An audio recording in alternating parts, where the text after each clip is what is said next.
Esta é a minha Bíblia. Eu sou o que ela diz que eu sou, eu tenho o que ela diz que eu tenho, e eu posso fazer o que ela diz que eu posso fazer. Hoje eu serei tocado pela palavra de Deus. Eu audaciosamente confesso que a minha mente está alerta, meu coração está receptivo, eu estou pronto para receber a incorruptível, a indestrutível, sempre viva semente da palavra de Deus. Eu nunca mais serei o mesmo, nunca, nunca, nunca, no nome de Jesus. Amém. Se assenta aí por gentileza, abra o seu coração, abra a sua Bíblia. As crianças que ainda não foram por Kids, já pode ir por gentileza. Deus abençoe a todos.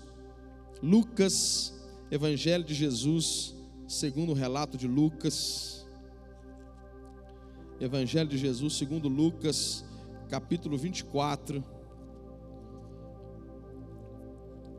Capítulo de número 24, versículo de número 44.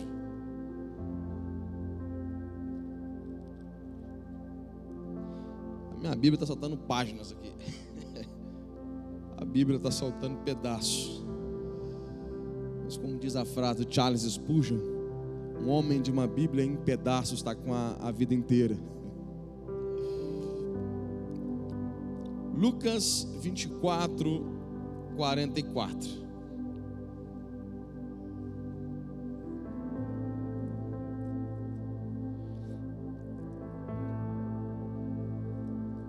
A intenção é ser bem breve. Pelo menos a intenção gente.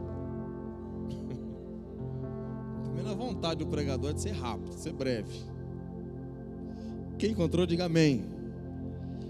A seguir, Jesus lhe disse: são essas as palavras que eu vos falei, estando ainda convosco. Importava se cumprisse tudo o que de mim está escrito na lei de Moisés, nos profetas e nos salmos. Então lhes abriu o entendimento para compreenderem as Escrituras.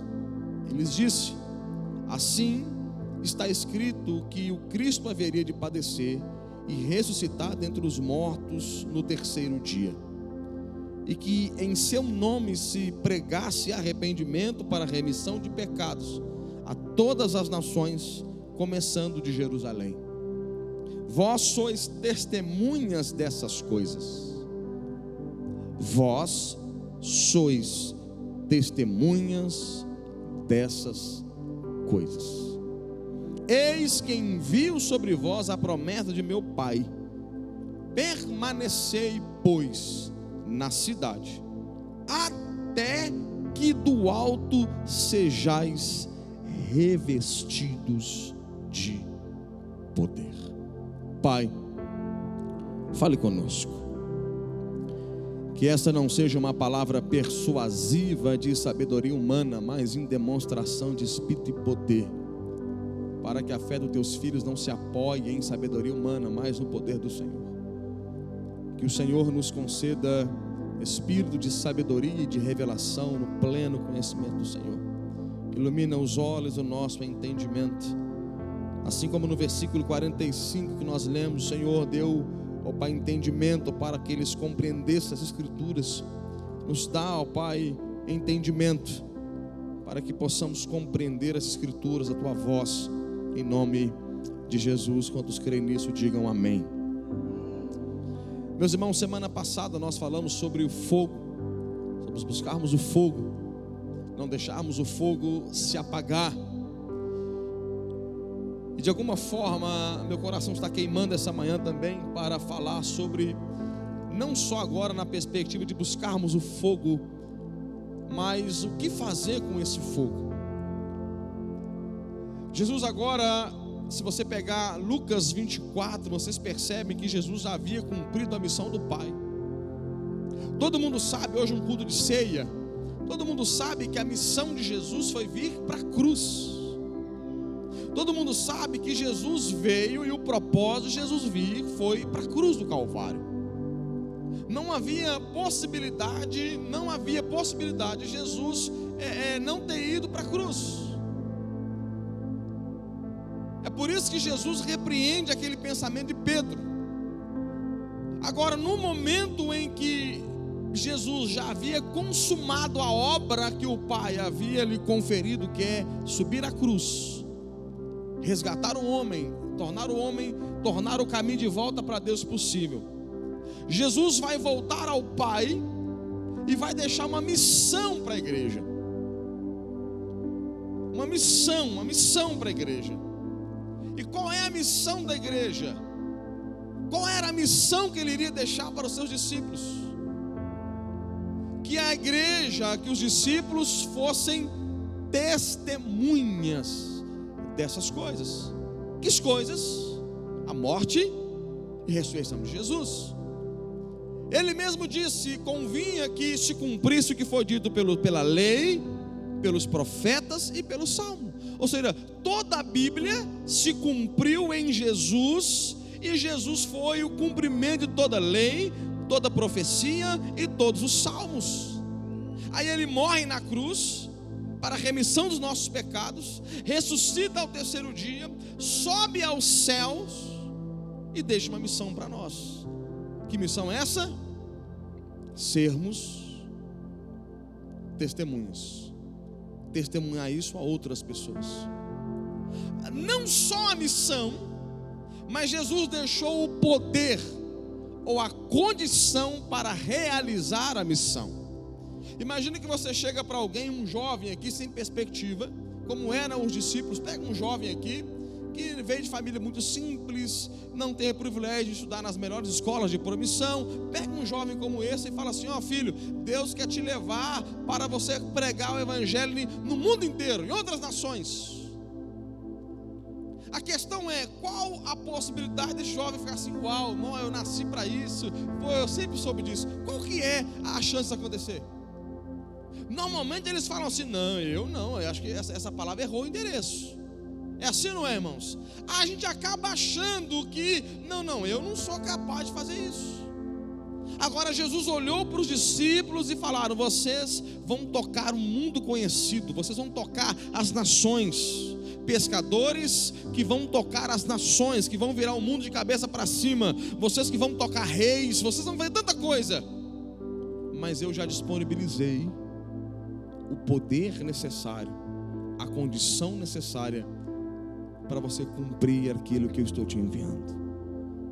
Fica em Jerusalém, fica na cidade, até, fala comigo assim, até esse poder descer.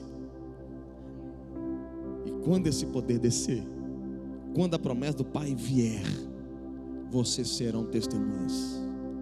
Agora a minha pergunta é: o poder já veio, gente? Sim ou não? Já veio poder? Já veio poder? Quem aqui já recebeu o poder de Deus? Já veio poder sobre nós? Quantos creem que a unção de Deus está disponível para a igreja nos tempos de hoje? O poder já veio. O poder já veio. Se o poder veio, semana passada nós falamos sobre a importância de buscar o fogo e como que pessoas foram tocadas aqui por Deus, renovadas por Deus, como que Deus fez algo tão tremendo aqui. O fogo veio e o fogo está, e todos quantos têm buscado esse fogo têm recebido mais desse fogo, mais de poder, mais da unção. Aquilo que Deus já fez há 2000 anos atrás em Atos capítulo 2 está disponível para nós, e toda vez que nós colocamos nosso coração a buscar isso, nós recebemos mais daquilo que Deus já fez, daquilo que já está disponível para nós. Agora percebam, fique em Jerusalém até você receber. Agora, por que receber e para que receber? Irmãos, o propósito do poder de Deus é ir cumprir aquilo que Ele chamou a gente para fazer. Se você tem um dom espiritual, o dom não foi dado por você, foi dado pelo outro. Quem queria perceber que o dom que Deus te deu é para o outro? Quem não percebeu isso? O dom que Deus te deu é para o outro. A unção que Deus deu é para o outro. Nós somos tocados para tocar, abençoados para abençoar, cheios para transbordar sobre a vida de outras pessoas. Quem recebe essa palavra em nome de Jesus? Ele te deu uma missão: ir, pregar. E mais do que a missão, Ele te deu condição de cumprir a missão. Ele te deu poder, Ele te deu fogo. Tem uma frase aqui que eu anotei aqui de Marvin Darley. Ele disse assim: da mesma forma como os bombeiros têm pressa em apagar as chamas de um grande fogo para salvar as vidas, deveríamos ter pressa em incendiar o mundo com o fogo do Espírito Santo para realmente salvar as vidas. Eu quero ler isso de novo. Da mesma forma como os bombeiros têm pressa em apagar as chamas de um grande fogo para salvar as vidas, deveríamos ter pressa em incendiar o mundo com o fogo do Espírito Santo para realmente salvar as vidas.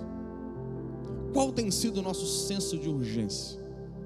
Nós recebemos o fogo. Eu fico pensando num bombeiro militar, irmãos, está lá, tranquilão, conversando um com o outro. Aí de repente recebe um chamado, toca uma sirene para eles, toca um sinal: ó, tem um incêndio. Aí eu fico pensando eles conversando entre eles. Falo assim: cara, vamos terminar de ver aqui um vídeo que nós estamos vendo aqui, depois a gente vai apagar esse fogo.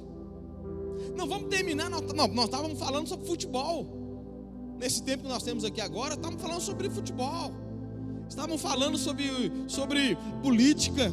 Estávamos conversando sobre a nossa própria vida, de como nós temos sido abençoados. Estávamos falando sobre o nosso salário. Vamos depois a gente apaga esse fogo. Depois a gente cumpre a nossa missão. Você já viu um bombeiro fazer isso, irmãos? Eu nunca vi. Nunca vi nem falar. Até porque o bombeiro, ele, das profissões, né, de referência, pelo menos para crianças, bombeiro, durante muitos anos, não sei se ainda é, mas durante muitos anos, bombeiro era a profissão referência de criança, falar uma profissão de valor. Eu lembrava bombeiro, de respeito, bombeiro. Porque você olha para um bombeiro e fala assim: esse salva vidas, esse se arrisca pelo outro, esse sabe que cada segundo é importante. Agora nós, como aqueles que entendemos, irmãos, a importância da pregação do Evangelho, a gente está falando assim: depois eu vou, depois eu prego, depois eu faço, depois eu falo de Jesus, depois eu abro a minha casa para ter um GC, depois eu abro um curso, depois eu treino pessoas, depois eu invisto em pessoas, depois eu oro, depois eu jejuo. E nós estamos perdendo o senso de urgência da missão de Deus. Nós recebemos um chamado não para apagar fogo, isso deixa com os bombeiros. Nós recebemos um chamado para incendiar as nações. Recebemos um chamado para colocar fogo em promissão. Recebemos um chamado para tocar pessoas. Mas nós estamos com esse fogo retido em nós, queimando a gente. E na hora de tocar pessoas, a gente fala: depois eu vou, depois eu prego, depois eu faço, depois eu falo. Quem está comigo, diga glória a Deus. Fala assim: a missão tem um senso de urgência. Quem sabia que o diabo tem pressa? Parece estranho, não parece? Quem que sabia que o diabo tem pressa? Apocalipse capítulo 12. A visão que João teve, ele disse assim: ai da terra, porque o diabo foi lançado nela, e ele sabe que tem pouco tempo. Olha só, ele sabe que tem pouco tempo para trabalhar.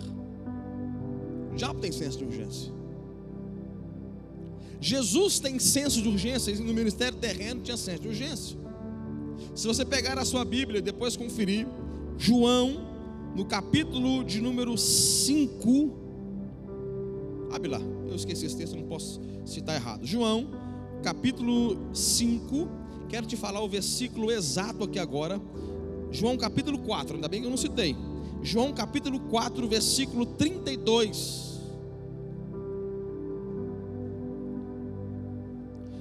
Jesus respondeu aos discípulos assim: uma comida tem para comer que vós não conheceis.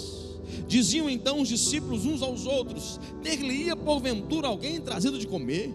Disse Jesus: a minha comida consiste em fazer a vontade daquele que me enviou e realizar a sua obra. Escuta isso aqui: Jesus largou o horário do meio-dia, que todo mundo foi comprar comida. Jesus pegou esse horário e foi pregar para a mulher samaritana.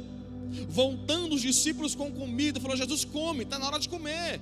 Todo mundo está com fome, come. Ele: não, eu tenho uma comida melhor. Que comida é essa? Fazer a vontade daquele que me enviou. Isso é senso de urgência. Alguém que entendeu tanto a missão, alguém que entendeu tanto o poder de uma alma, alguém que entendeu tanto o poder de ganhar uma cidade, que deixou até de comer no horário de comer. O tempo é propício para comer. A fome diz: tem que comer. Os discípulos diz: coma porque é horário de comer. E ele diz: não, eu prefiro pregar, eu prefiro ganhar uma cidade. Isso é senso de urgência da missão.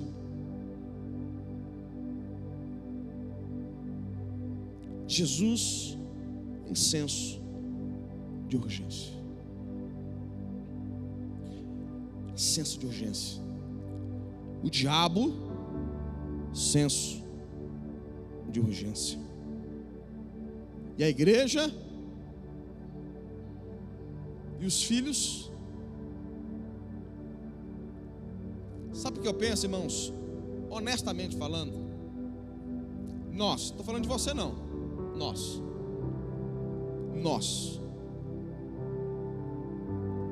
plural, nós vivemos como servos de Deus, como se no fundo, inferno não existisse. O nosso evangelho, nós vivemos como se no fundo, no final das contas, Deus fosse salvar todo mundo. No final das contas, afinal, pastor, Deus é bom. No final das contas, pastor, não importa se a pessoa ouviu, se rejeitou, se não quis, se eu não preguei. No final das contas, pastor, eu acho que Deus vai salvar todo mundo, porque Ele é bom. A gente vive como se fosse essa a realidade. Não é realidade bíblica isso. Eu não vou fazer uma apologética agora disso, porque eu ia mudar o foco da minha mensagem. Isso aqui é apenas uma reflexão. Mas não tem embasamento nenhum bíblico que nos faça acreditar que no final das contas Deus vai salvar todo mundo.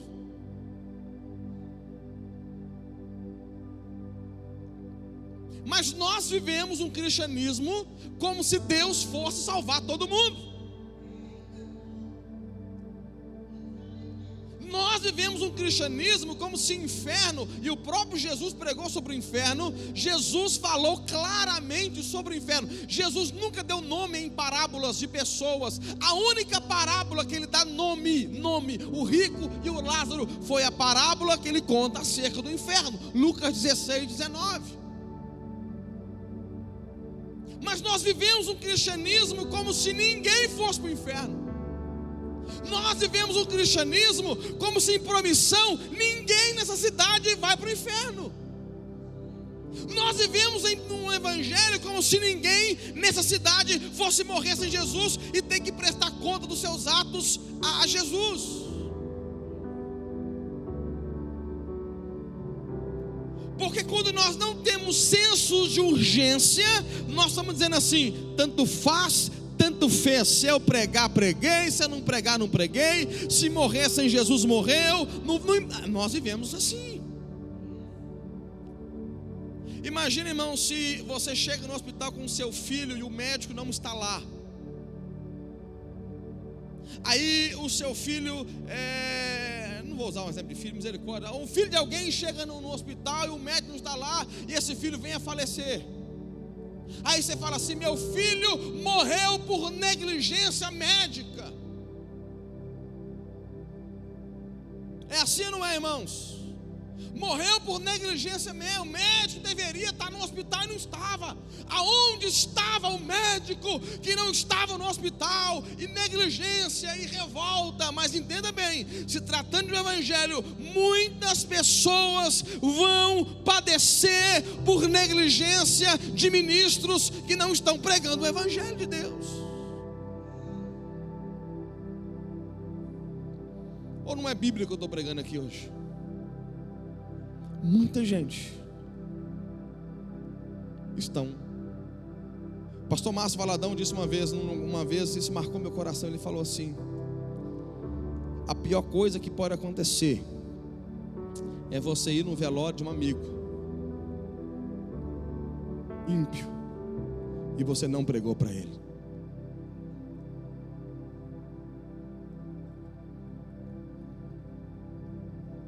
E você não pregou para ele. Nós somos os bombeiros que escutamos o chamado para ir e escolheu ficar.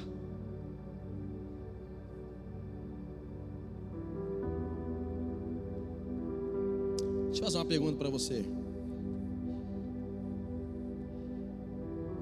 No Evangelho, na mordomia, se você não estudou sobre mordomia cristã, depois estude sobre mordomia cristã.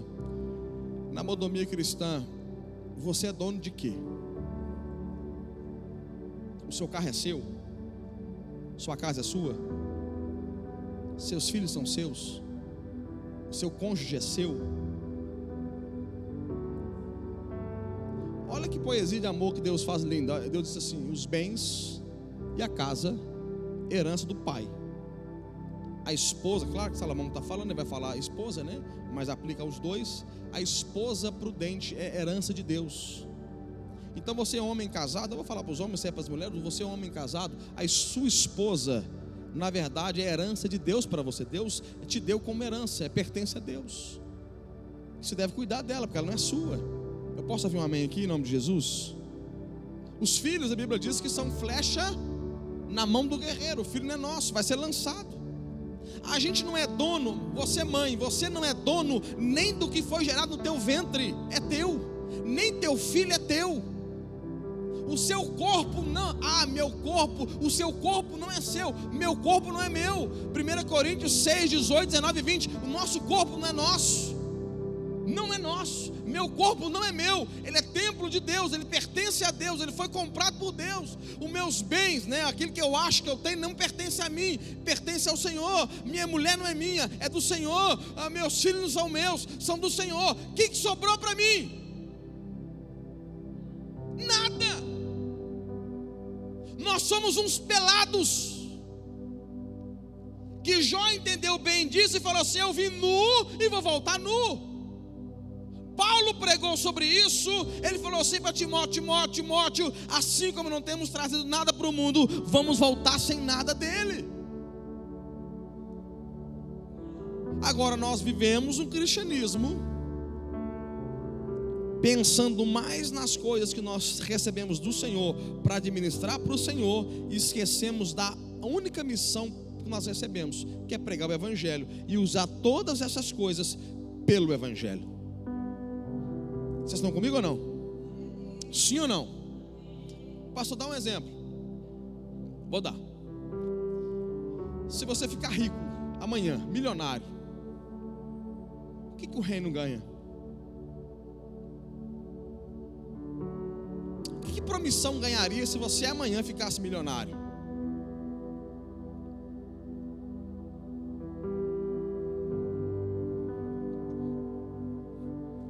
Eu não vou falar ganhar na Mega Sena, que crente não joga.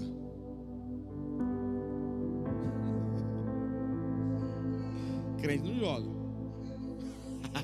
Ó Deus falando aí. Ai, aleluia. Se você ficar milionário amanhã, o que o reino ganha em promissão, gente? Eu sei que ganha. Irmão, eu vou falar para você, eu vou ser profeta agora e vou revelar para você que promissão vai ganhar se você ficar milionário. Vai ter mais uma Land Rover zero andando nessa cidade. Vai ter mais uma mega casa aqui nessa cidade. Pastor, se eu ficar milionário, pastor, eu prometo que essa cidade vai ficar mais bonita quando eu passar com o meu carrão aqui na Betolê, desfilando, convencível, olhando assim para os vidros, assim, para me refletir a minha imagem.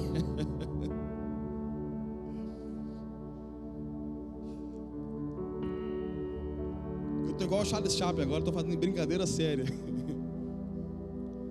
Porque parece, irmãos, que tem hora que a nossa vida é assim. Agora, pastor, eu não sou milionário, mas perceba que que você vem prosperando e deixando de usar recursos que Deus te confiou, dentro do nível que você está, para o cumprimento do chamado da obra de Deus. A sua casa é de quem, gente? De quem? Não, mas vocês têm medo de falar? A sua casa é de quem? De quem que é a sua casa? É de Deus. Posso dar um conselho pastoral para você? Use a sua casa para a missão de Deus. Ah, pastor, mas vão quebrar meus talheres. Ah, pastor, vai sujar meu sofá, pastor. Ah, pastor, GC é ruim, que tem criança, sabe? Aí estraga, arranca a florzinha, a samambaia, quebra a minha samambaia. O carro é de quem, gente? O carro é de quem? De quem que é o carro? É de Deus. Então não tem problema, pastor, eu tenho que fazer uma missão lá no assentamento, pastor, são 10 quilômetros de chão, de terra. Não tem problema nenhum você ir com o seu carro lá. Não tem problema não. Não tem problema não. Afinal de contas, quem deu para você foi Deus. E se Deus deu, irmãos, não, ó, eu acho um absurdo alguém comprar um carro e colocar assim, ó, foi Deus que me deu. E aí não dá carona para ninguém.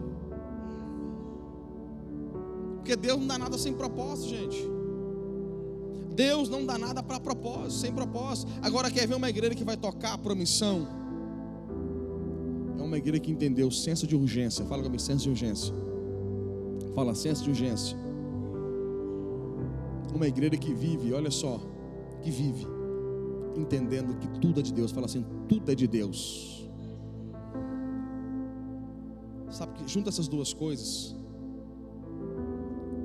o cristão aqui hoje, ou em casa, que você fala assim, pastor, eu tenho dificuldade de ganhar almas.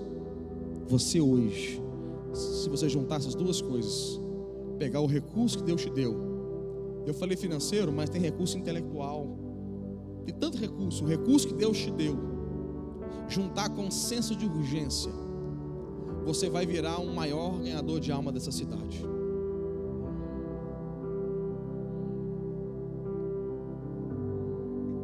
Esse dia o Isaac chegou contando um testemunho aqui para mim. Eu mudei o Isaac de escola, precisei mudá-lo de escola, e ele foi para uma nova escola, e a professora lá deu um tempo para alguém contar uma história. O Isaac levantou para contar, fiquei muito feliz, irmãos. Isaac contando para mim que ele levantou para contar a história de Davi e Golias na escola. Era um pátio, eu não sei como é que chama, ele é novo, eu não domina ainda as coisas da escola nova, mas era como se fosse grupinhos, eu não sei como é que chama. E ele começou a pregar a história de Davi e Golias para um tanto de gente. Ele disse que no meio da pregação, um menino maior, não sabe de qual série, devia ter 16, 15, 17 anos, um menino bem grande, chegou e interrompeu, não deixou ele pregar não. Falou como é que ele estava em Deus, falou, pai, ele não deixou eu pregar, pai. Ele chegou, interrompeu a minha mensagem e falou que não cria nesse negócio de Deus, não deixou eu pregar.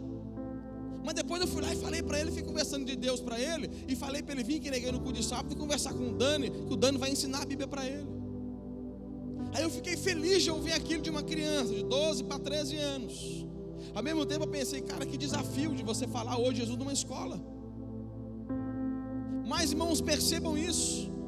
Quando nós entendemos o Evangelho, nós entendemos que escola não é lugar de estudar. As pessoas ficam doidas agora comigo. Escola não é lugar de estudar não, gente. Não para o crente. Escola é lugar de pregar. Escola é lugar de pregar. A tua faculdade não é lugar de estudar não, é lugar de pregar. O seu trabalho não é lugar de trabalhar não, é lugar de pregar. Aí você trabalha também, aí você estuda também. Mas em primeiro lugar é você sair de casa pensando assim, como que eu posso abençoar alguém no meu trabalho hoje? Como que eu posso abençoar alguém na minha escola hoje? Como que eu posso abençoar alguém na minha universidade hoje? Como que eu posso abençoar alguém na minha loja hoje? Quantas pessoas entram na sua loja, entram no seu salão de beleza, entram no seu escritório? Quantas pessoas passam pela sua vida? Quantas pessoas? Quantas pessoas? Quantas pessoas? Ah, pastor, eu tenho medo de pregar na minha loja e perder meu cliente. Então não é Jesus que você serve, é o Mamon. Quem está comigo, diga glória a Deus. Atos capítulo 1, versículo 8. Abra aí. Aliás, abra versículo 4.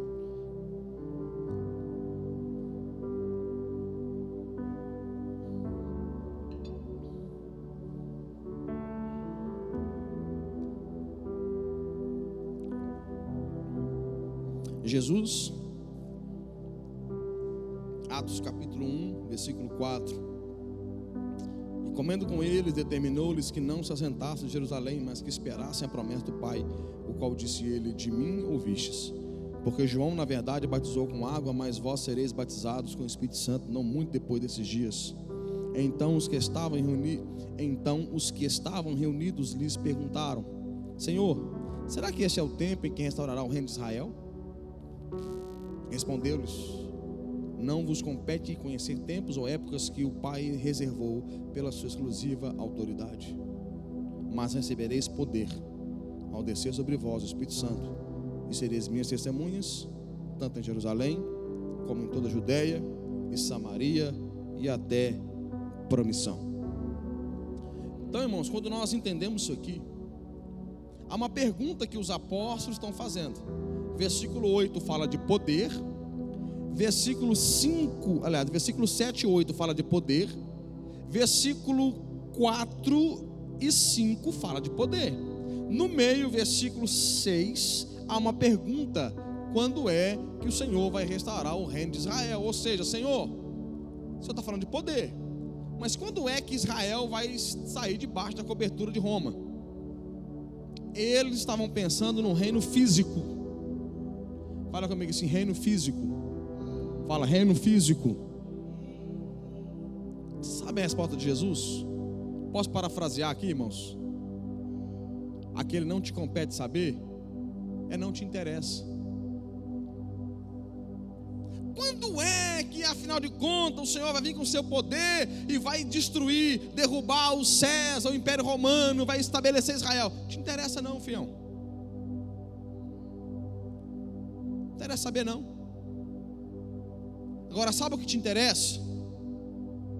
Jerusalém, Samaria, Judeia, confins da terra. Sabe o que Jesus está ensinando para a igreja? Você está preocupado demais com aquilo que não é da sua conta, e aquilo que é da sua conta você não tem preocupação. Eu escutei uma palavra de um pregador uma vez. Olha que tremendo isso aqui. Lembra que Jesus estava dormindo no barco, e o mar agitado, e os apóstolos acordados, desesperados? Vocês lembram disso? Lembram? Lembra que no Getsemane, Jesus estava acordado orando, e os discípulos, os apóstolos, estavam dormindo? Eu vi um pregador juntar esses dois textos. Olha o que deu. Enquanto Jesus está acordado, os apóstolos estão dormindo. Enquanto Jesus está dormindo, os apóstolos estão acordados. Olha que loucura. No momento em que é para dormir, eles estão acordados. No momento em que é para acordar, eles estão dormindo. Agora, sabe o que isso fala para nós? Na tempestade, a vida deles estava em risco, e para a vida deles, eles passam a noite inteira acordados, tirando a aguinha do barco com um balde. No Getsemane, não era a vida deles que estava em perigo, era Jesus e o reino. Se é Jesus e o reino, eu posso dormir e descansar, porque afinal de contas não tem nada a ver comigo. Vocês pegaram isso aqui agora em nome de Jesus? Quando é para a minha vida, eu deveria dormir, porque Jesus disse que estaria cuidando da minha vida. Vocês estão comigo? Eu não preciso ficar, aguinha no barco. Ô Jesus, dá uma redadinha aí, fião. Chega para lá, deixa eu dormir aqui do seu lado aqui. A gente pode fazer isso. Mas a gente passa a noite inteira chorando. Deus. Agora, na hora que é para ficar acordado por reino, aí a gente vai dormir, porque tem a ver com o reino, tem a ver com Jesus. Sabe aquela pessoa que fala assim: pastor, eu não posso ficar até mais tarde. Não pode não. Seu telefone toca para você ir para o hospital, você vai ou não vai? Ah, pastor, eu não consigo acordar de madrugada para orar, para buscar mais de Deus, para poder pregar. Não pode, mas uma notícia ruim tira seu sono. Legal. Ah, eu não posso, pastor, acordar cedo, porque afinal de contas, né, o médico disse para mim que eu tenho que dormir 8 horas por noite. Mas um telefonema acaba com a sua noite inteira. Ah, pastor, mas o telefonema tem a ver com a minha vida, né, pastor? Tem que respeitar a minha vida. Eu respeito a sua vida, é claro que eu respeito. Mas nós precisamos entender sobre o reino de Deus. Nós estamos muito visível, palpável. Estamos esquecendo, irmãos. Pelas estatísticas, parece estranho essa mensagem que não é uma apelação emocional. Mas enquanto eu estou pregando esse sermão, muitas pessoas morreram no mundo. Pega as estatísticas para você perceber isso. Muitas pessoas morreram no mundo sem ouvir Jesus. E muitos de nós estamos pensando em qual carro a gente vai comprar no próximo ano, qual viagem que a gente vai fazer mês que vem. Tem problema nenhum, irmãos? Por favor, eu preguei sobre prosperidade aqui, mas se tem problema nenhum você viajar, ter carro novo, problema nenhum. Mas não é a nossa prioridade. Fique em pé, deixa eu orar com você.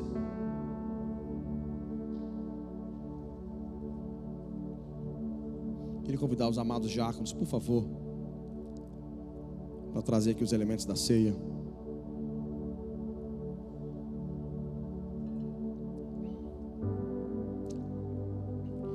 Normalmente eu gosto de ser fiel àquele que eu preparo os bolsos, mas hoje eu acho que eu usei 2 lindas que eu preparei.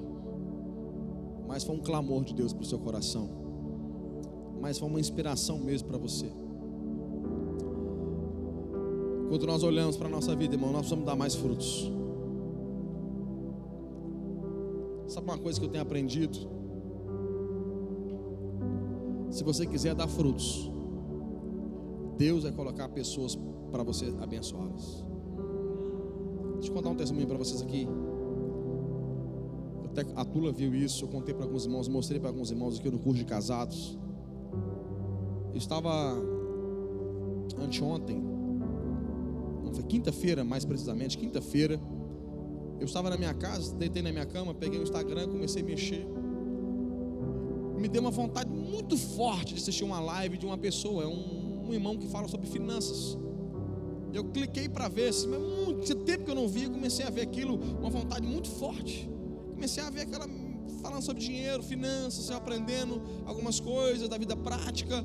De repente sobe um comentário, milhares de comentários, milhares. Aí sobe um assim, ó: estou aqui com a minha família, eu estou pensando em suicidar.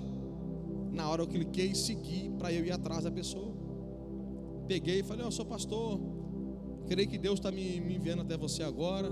Aí ele respondeu para mim assim no direct assim: Deus esqueceu de mim. Aí comecei a conversar, ele mandou uma foto para mim, a pessoa mandou uma foto para mim com um vidro de chumbim na mão, falou: nós vamos morrer todo mundo. Vamos morrer todo mundo. Aí eu falei assim: não, tal, comecei a conversar com ele, não faz isso, por que está fazendo? Não, pastor, eu moro aqui no Nordeste, falou o nome da cidade dele, que é uma cidade bem pobre do Nordeste. Tinha uma empresa aqui que mexia, a empresa faliu, eu não sei de onde tirar meu sustento, não tem de onde tirar dinheiro, só resta para nós morrer. Aí o moço mandou a foto, 2 filhos, mandou o vídeo da lata tudo vazia. Comecei a conversar com aquele menino, aquele moço, aquele homem. Por fim, Deus me deu graça de enviar uma semente por Pix para ele, trazer esperança para o coração. Indiquei aquele moço para alguns amigos, para cuidar dele, lado emocional. A gente está vendo o que pode fazer. Aí de repente eu desliguei aquele telefone, passou ele tal, eu comecei a meditar, falei: gente, é simples. A gente poderia ver um comentário de alguém que está falando: vou suicidar, e pronto, passou. Ou a gente pode ouvir um comentário e ir atrás. Ele poderia falar assim: não, estou brincando. Ele poderia falar. Mas Deus, irmãos, está colocando sinais. Eu queria que você, a partir de hoje, começasse a ler os sinais. Porque Deus pode estar colocando, entregando pessoas para você cuidar, amar e abençoar uma família. Deus pode estar querendo que você seja usado, abrir sua casa para uma célula. Vai chegar pessoas na sua casa que você não sabe, mas aquela pessoa vai ser mudada, restaurada, transformada por causa da sua vida, da sua casa. Irmão, não tem blindex, não tem vidro, não tem pedra, não tem churrasqueira bonita que seja, não tem televisão de 70 polegadas, não sei se tem mais hoje em dia, não tem nada na sua casa, não tem o melhor sofá do mundo, não tem estrutura que pague você ganhar uma alma na sua casa, não tem.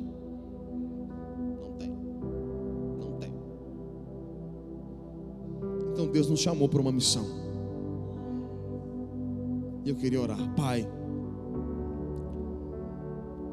os diáconos daqui a alguns instantes vão entregar os elementos da ceia, Pai. A ceia fala de alguém que morreu por causa da missão, alguém que se entregou por causa da missão. E enquanto nós recebemos essa ceia dos nossos amados diáconos, que esse senso de urgência da missão possa queimar o nosso coração, Pai. Que o Senhor possa trazer em nós a responsabilidade, o peso de sermos aqueles que foram chamados para a missão de Deus. Que a responsabilidade, a mesma responsabilidade que fez Jesus largar até um prato de comida para poder pregar, seja essa responsabilidade que venha queimar o nosso coração a partir de hoje, Pai. Em nome de Jesus. Em nome de Jesus. Por gentileza, distribua os elementos da ceia.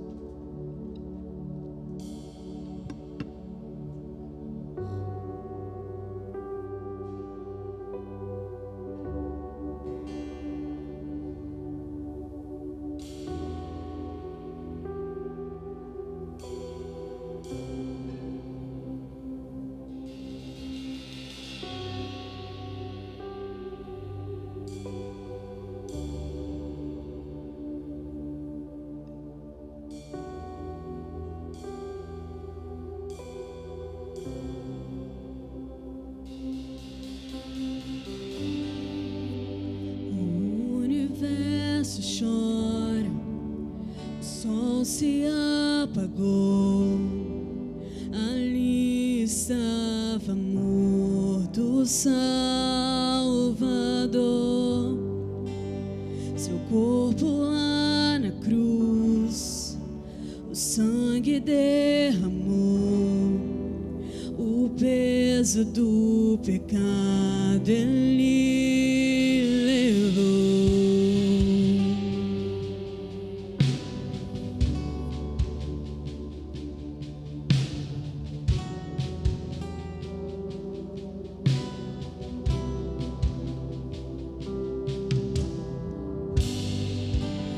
Deus Pai abandonou, cessou seu respirar, em trevas se encontrou o Filho.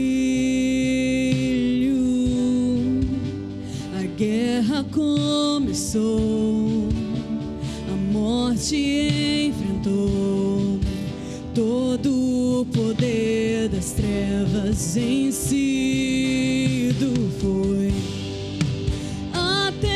Estremeceu, o sepulcro se abriu e nada vencerá seu grande amor. Ó morte, onde estás? O Rei ressuscitou, ele venceu para sempre, para sempre.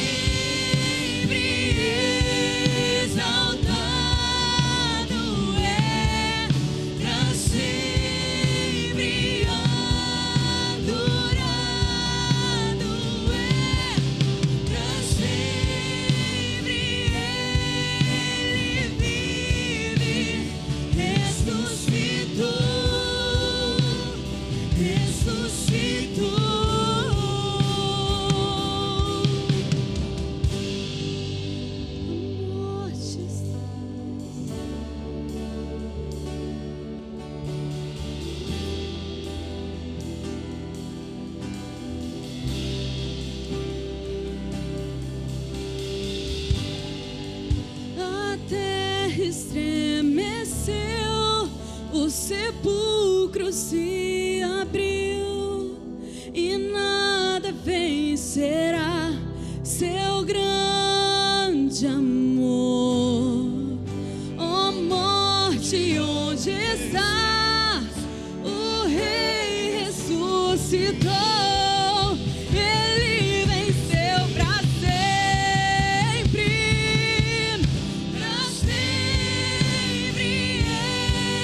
exaltado é, para sempre adorado é, para sempre ele vive, ressuscitou.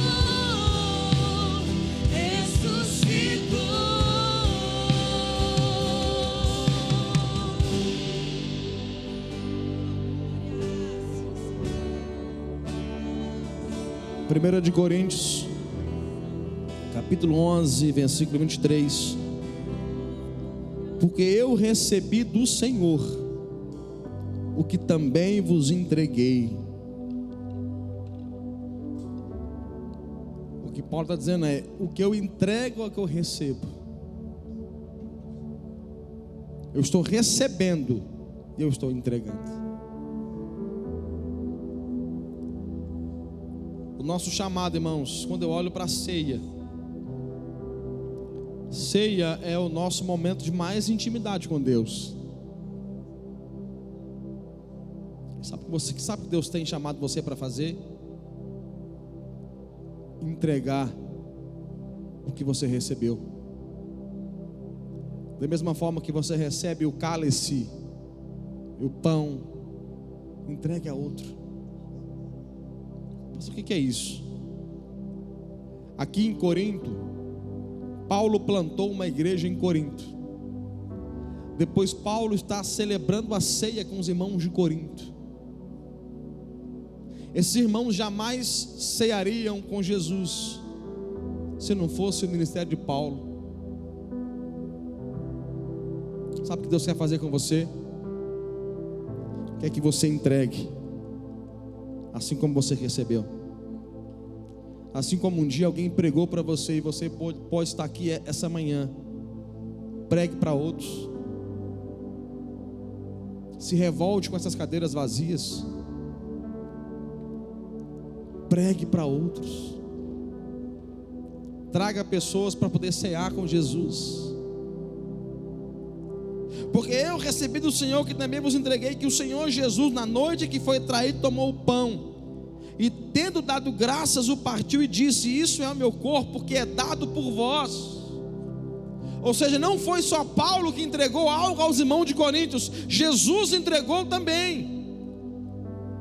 Aí aqui é uma ordem: fazei isto em memória de mim. Por semelhante modo, depois de haver ceado, tomou também o cálice, dizendo: este é o cálice, é a nova aliança no meu sangue. Fazei isto todas as vezes que beberdes em memória de mim. Olha o versículo 26. Porque todas as vezes que comerdes esse pão e beberdes o cálice, anunciais a morte do Senhor. Nós somos testemunho de quê, irmãos? Morte e ressurreição. Até que Ele venha.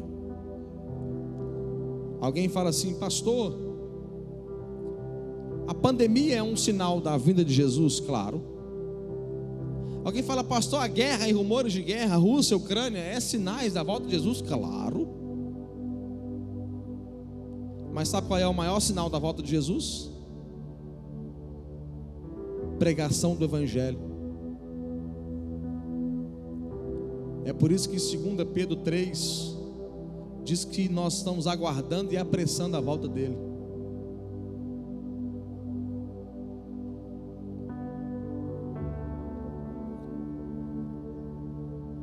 O mundo está dando seus sinais: guerras, pandemias,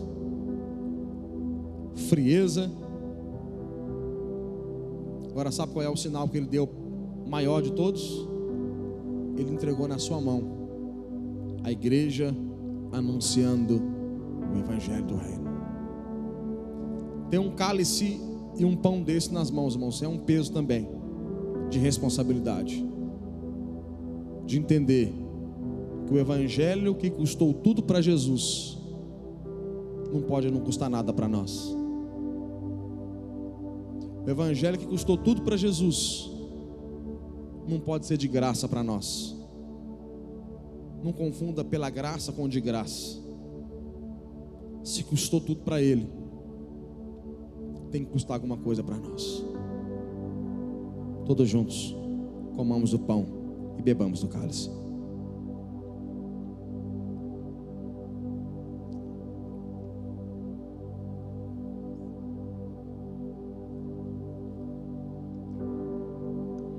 Cantamos aleluia, cantamos aleluia, cantamos aleluia, o Cordeiro venceu. Cantamos aleluia, cantamos aleluia, cantamos aleluia, o Cordeiro venceu. Cantamos aleluia, cantamos aleluia, cantamos aleluia, o Cordeiro venceu. Cantamos aleluia, cantamos aleluia, cantamos aleluia, o Cordeiro venceu.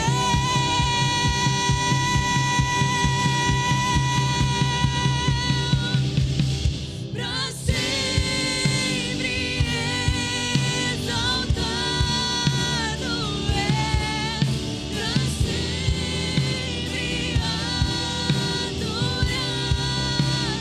é, pra sempre Ele vive, ressuscitou, ressuscitou. Pra sempre exaltado,